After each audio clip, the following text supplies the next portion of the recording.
Hi everyone, hope you're doing well from wherever you're watching this channel, depending on your time zone. Now, on the first day when Ruto stepped in the Mount Kenya region at Sagana State Lodge, he made claims on a live interview that Kenya as a country, we are selling tea to Sudan, even after they say that they don't want our tea. The market itself, it has forced them. This is a claim that President Ruto made on a live interview. This claim has brought a lot of issues, and at the end of this video, we're going to discover how Ruto has just exposed himself to so many questions that many people have been asking in silence. By the way, we are selling tea to Sudan. Okay. Even after they say they are not buying our tea, the market itself has forced them. We sell tea today to Sudan. Why did Ruto talk about the issue of tea? He had just landed in Mount Kenya, where one of the major cash crop is tea. Something that Gachagua has been fighting for. Tea, coffee, milk. Tea being the top. That's what made him to talk about that statement. Of course, we want to look if the statement was true, because now it has been also been dismissed. But what we have to know is that Kenya, last year, 2023, was able to earn 215.21 billion Kenyan shillings from tea. That's what we are selling, saying that tea farmers can earn. So, in all this, the export is accounting for cash 118.69 billion Kenyan shillings, according to Kenya Tea Board. Sasa, unaona, it's an income for farmers. And therefore, the issue of Sudan comes in. Sudan has been the 10th largest global import of tea from Kenya, and the second largest in Africa. Hawa ni wapili kwa Afrika na ni wakumi kwa ulimwengu mzima to import tea. So it's a market. They are our customers. We have an open market that is not expensive. Kutoka hapa kwenda Sudani ni karibu. So you look at this now. In 2023, Sudan was able to import 48.2 million US dollar good worth. That is 6.24 billion. That is Kenyan goods in 2023. In above, tea only was accounted for at 3.8 billion Kenyan shillings. So it was the top, the largest in all the import they made from Kenya. Now, with that understanding, sasa tuende penye shida iko. After Ruto making his claims, Sudan embassy responded quickly. And that response is the one that made it standard to slap William Ruto today, this morning, with a headline, Lying President. President William Ruto began his tour of central Kenya with claims that have been challenged. He said Kenya is exporting tea to Sudan, a statement that was denied by the Sudan government. He also said he is mentoring Kiharu Mpindi Nyoro, an assertion that has been disputed, leaving Kenyans wondering why the president is speaking half truth. Our focus is on the issue of tea export to Sudan. Embassy of Sudan, Nairobi. 1st April 2025. Press release for immediate release. Clarification on Sudan's trade policy regarding Kenyan's import. Listen to this. The Embassy of Republic of Sudan in Nairobi wishes to clarify Sudan's trade policy concerning import from Kenya. On March 11th, 2025, Sudan's Ministry of Trade and Supply issued a decree suspending all imports from Kenya in line with the Sudan's national interest. This decision was being fully implemented, and since then, no Kenyan product, including Kenyan tea, have been imported into Sudan. Sudan remains firmly committed to upholding its trade policy as part of its sovereign economic and diplomatic considerations. The embassy emphasizes that any claim suggesting otherwise are unfounded and inaccurate.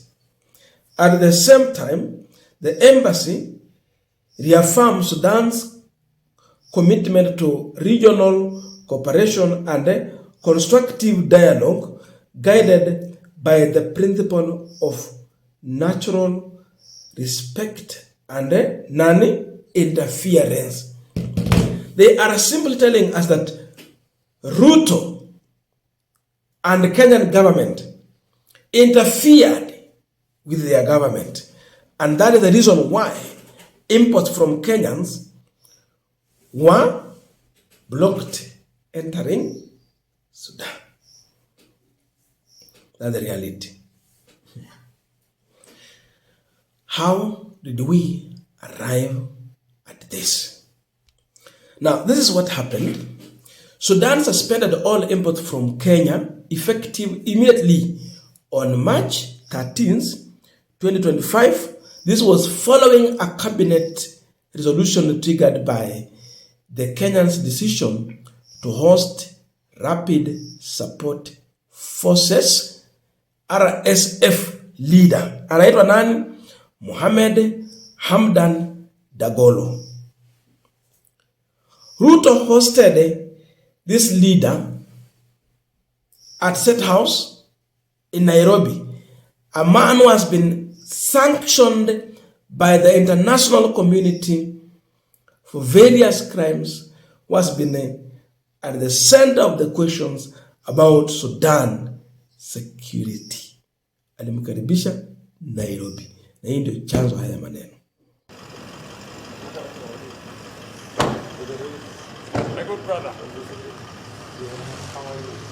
Welcome to your other home. Thank you very much.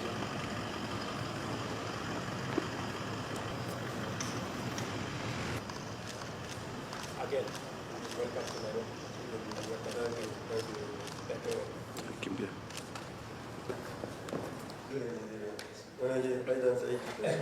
He's also very happy for that section.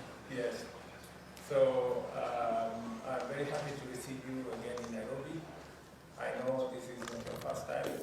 Now, what followed? When Ruto parted ways with Gachagua, there is a lot that Gachagua revealed. And I told you Kenyans are loving Gachagua because Gachagua now started coming out to expose many things that used to happen without us having a proper understanding. Gachagua made claim that Ruto is doing business with the RSF leader. They are in gold business with this guy. They are exporting them. Yani zinakuja zipitie Kenya, ndio ziende Dubai na kwingine. Those are claims made by Rigathi Gachagua. That the president has put his personal and economic interest ahead of the country's interest. I have ever heard either Ruto or any of his close allies responding or disputing the claims that Gachagua made as far as that visit between him and the RSF leader is concerned. Allow rebels who have been slapped with international sanctions because of the genocide to meet in government facilities in Nairobi. You have heard Sudan now is threatening to stop our tea going to Sudan. And what is happening is that the president has put his personal and commercial interests ahead of the country's interest. That's the problem that they are. They are doing business with the RSF chief of gold that is being gotten from that area, brought to Nairobi and taken to Dubai. And you can substantiate? Yes, I can. I have one time. And, diplomatically, the president cannot invite Hamed here because he was vice president. And he asked me to invite him on his behalf. And he called me and said, sign this letter, invite Hamed here because I want to have a discussion. When was this? Sometime 2023. Okay. And I did invite Hamedi and welcomed him and delivered him to the president. There was nothing about Kenya. They were just discussing business, about gold, about such other things. You were in that meeting? No, I introduced him and then I was told to leave because it had nothing to do with Kenya. How do you know this then? No, I'm saying if it had anything to do with Kenya, I would have started through the meeting. But I'm the one who, after they were through, I'm the one who took him to the airport and I inquired and they are doing business. So it is putting Kenya in very bad light. Very, very bad light. And President William Ruto must accept that he will not be president forever. He cannot destroy this country and the way we are perceived by other nations. He must be a nationalist. He must rise above personal and commercial interests and put the country first. That group has been flagged by the international community and sanctions have been slapped against them for genocide and killing of children. But again, thinking about it, there's a saying that birds of the same feather flock together. They are killing children in Sudan, we are killing children here. So again, there's convergence. I think birds of the same feather flock together. But we are looking very bad. DRC, we have handled it very badly. And in fact, I am told many African presidents are unwilling to get involved in peace initiatives led by President William Ruto because he is conflicted in terms of personal and commercial interests that he has put above national interests. Now, where does this one leave Kenyan people and mainly the tea farmers? Watu wa Mount Kenya, hata huku Viga County tunapanda majani chai, Rift Valley pia kuko. Kule kwa kina Aaron Cheriot, watu wa kupanda tea. Where are we left in all this? Because the more the import, the more the export, the more the earning. In fact, export helps to strengthen our Kenyan shillings against the dollar. The more we export, the more our shilling is strengthened. But the more we import, the more we are killing the strength of our Kenyan shilling. Tunabaki wapi? The reality is that tea shipment remains stuck with no clearance at Port of Sudan. Hawaja clear. Lakini Ruto alikuja kudanganya watu. Sasa kama amekuja kudanganya hivi on such a huge thing, watu wa Mount Kenya, mnatarajia Mheshimiwa William Ruto hawaambie ukweli wowote kuhusu kitu chochote? What do you expect? If he can lie touching on matters of international, paka anadanganya kuhusu nchi nyingine. He has ever come out dispute the statement from Gachagua. Was it true? Why did he host Mohamed Hamdan Dagola? How? Hiyo ni leta hiyo sira yote. So the message here is that the people of Mount Kenya who are in tea business might suffer from their business because the president welcomed a wrong person in this country with a personal interest, but not the country's interest to that level. Wacha niachie pale. I don't know your views, but let us put in the comment section to continue with this discussion. Now, if you have reached this far, please just do a favor. Remember to subscribe, like this video, and where necessary, share it. Thank you so much, and see you in our next video.